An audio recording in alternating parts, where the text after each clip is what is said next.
Look at those tubes. Ha! Welcome back to another video. Taking on another challenge. We have a Luxman LV-105u. A very interesting amplifier from the 80s. This is actually not the first one I've dealt with. I actually have an LV-103 in my collection, which I love to bits. It is an amazing amplifier and is a very unique piece of technology from a very weird time to buy hi-fi gear.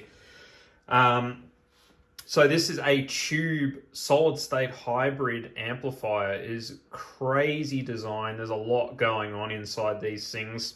You can see the tubes on display at the front here, and as you can see, they've looked better. So I don't know what is going on in there, but we'll figure that out later. Got this cheap off Marketplace. Got it for $150 Australian, which is stupid cheap for one of these. But it doesn't work. The outputs are dead, so we've got no sound. It turns on. So if we hit the button, we have some form of life, but not much else. Now, I have a suspicion that the problem, whatever that may be, lies in the tube section, because there's no life in there at all. But we have life in other areas, which is interesting. Alright, so rearranged a few things. We're going to dig into this and have a look around. This is very different from my model because I had the original version. Well, I still have the original version. There are 4 filter caps now. There used to only be 2, and there's a lot more going on down here. This whole thing has been completely redesigned, which is really interesting. I was surprised because normally you don't see much change between model and model. But let's have a look around. Now, there are a lot of fuses. There's one down there. There's a mains fuse over here, which is obviously okay because it turns on. So I'm leaning towards maybe there's something going on in one of the other sections. So let's just check some fuses first before we get too crazy. So that one's good. Good. There's one here. Good. Good.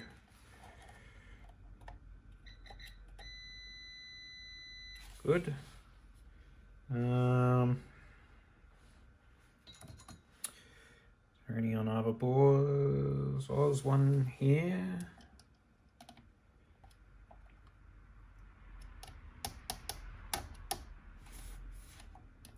This one's a little bit cleaner than the others as well, which is interesting. It's probably been replaced and blown again. This fuse is dead. Okay. But the real question is, why? Why is it dead?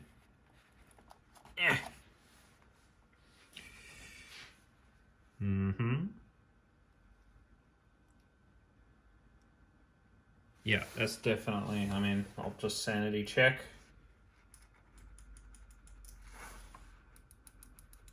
Dead. Interesting. Okay, so what is that fuse?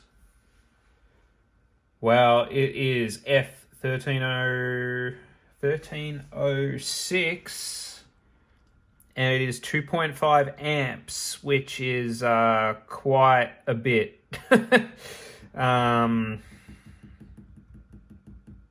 We need to go to the schematic and have a look and see what that belongs to. because that seems to be the biggest fuse on the board. And I hope that isn't running the output section, because that would be bad. So replacing fuses, maybe, but it's very unlikely that a fuse just blows. There's a reason why it went. And you don't just go and just throw a new fuse in generally. You need to figure out why it went. So let's have a look at the schematic. We'll come back. All right.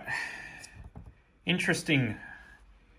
So that fuse, 2.5 amps, 1306, which is correct, is going straight into a rectifier, which is into a supply cap, a filter cap, and then it's out. And this goes to the tube section, which is good. So that might be what we're looking at. Now, the rectifier in question is this little thing down here. Well, not that little. There's a bit of scorching underneath that as well, which is not good. And this is the cap here. Now, I don't know if you can see that. That cap's bulging a bit. And I'm a little... I'm wondering a little bit about that. I'm wondering if either that capacitor is shorted or that rectifier is blown. Now, it could be after the rectifier.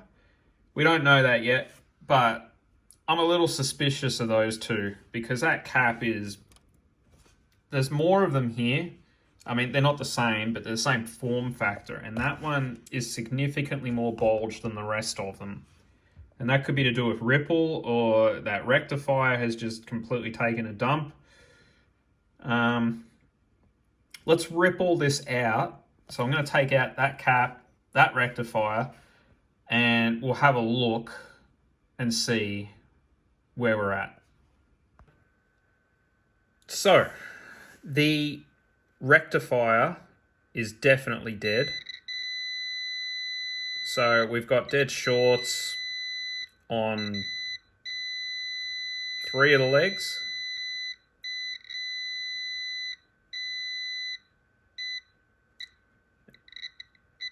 And between those two as well.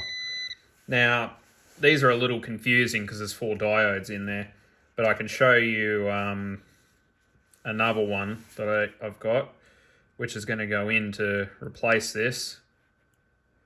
There are no shorts, as you can see.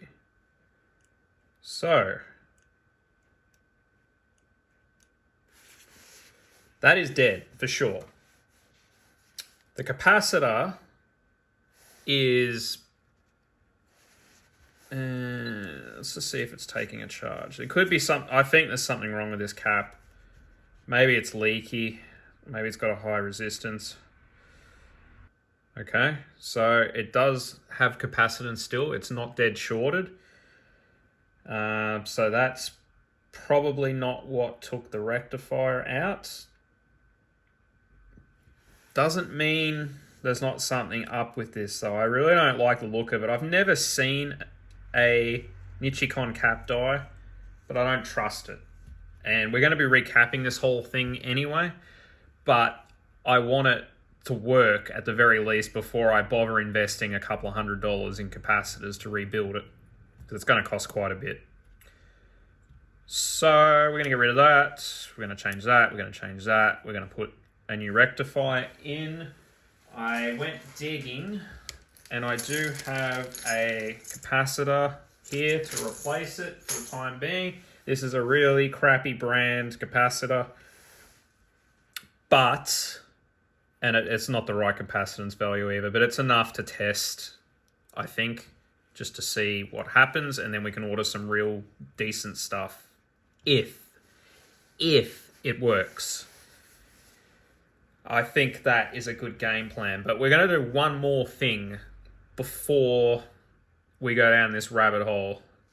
I'm going to hook up a bench power supply to the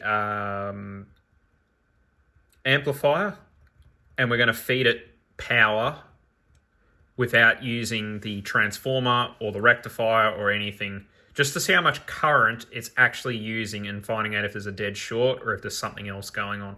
So I'll get all that set up and we'll do another part. All right, so I think we're ready to go.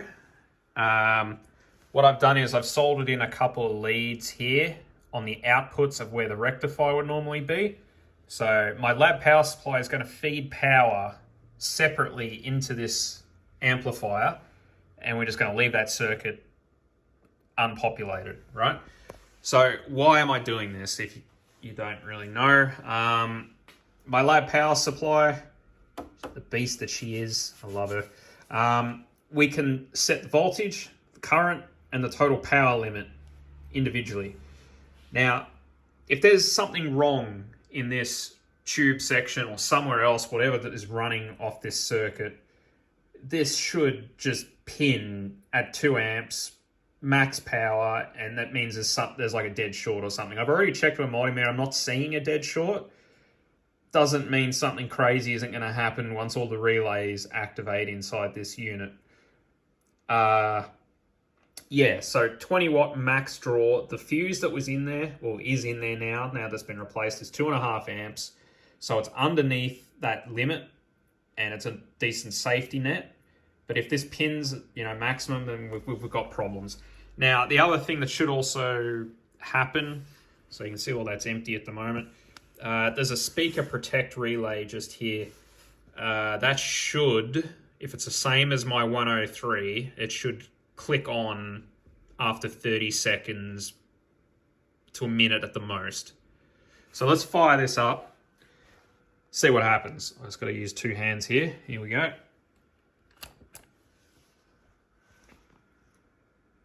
1.3 amps. It's not pinned. And it's dropping now because it's heating. Oh, it is heating. I see filaments. Look at that, they're glowing. Let's see if the relay clicks. There it goes. All right.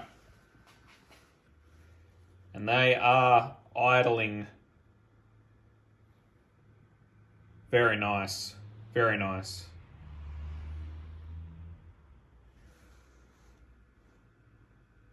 So about 14 watts. Geez, that's a decent amount of heat in that little enclosure there. All right, I'm happy with that. I think we're going to put in a rectifier. We're going to put in a capacitor, and I think we can run it. We can at least run this thing and see what happens. So let's swap those parts out. Success. Rectifier's in, capacitor's in. She works. Obviously, I'm going to change all this because these are just cheap components. We're going to get some good stuff from Mauser. But yeah, it was dead before and it works now. So if you listen.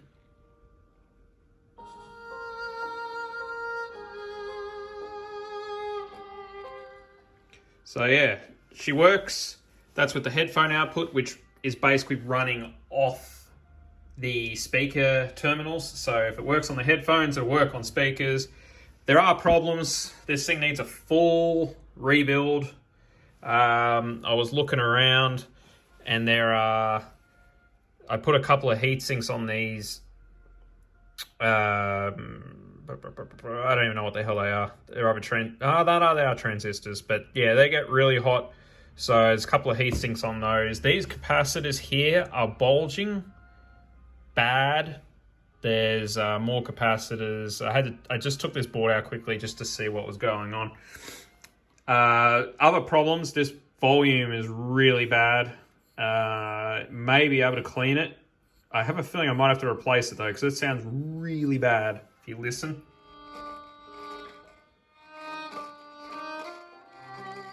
And it's dropping one channel a lot. So yeah, that's going to have to be dealt with. We're going to have to pull the whole front fascia off, which is a pain in the ass on these models. These tubes are probably had their day, so let's replace them. We'll put some new electro harmonics tubes in. Oh, I can't wait because I did that on my other model and they don't fit in this tube holder, so I've got to cut that and make it fit. That'll be fun. Yes.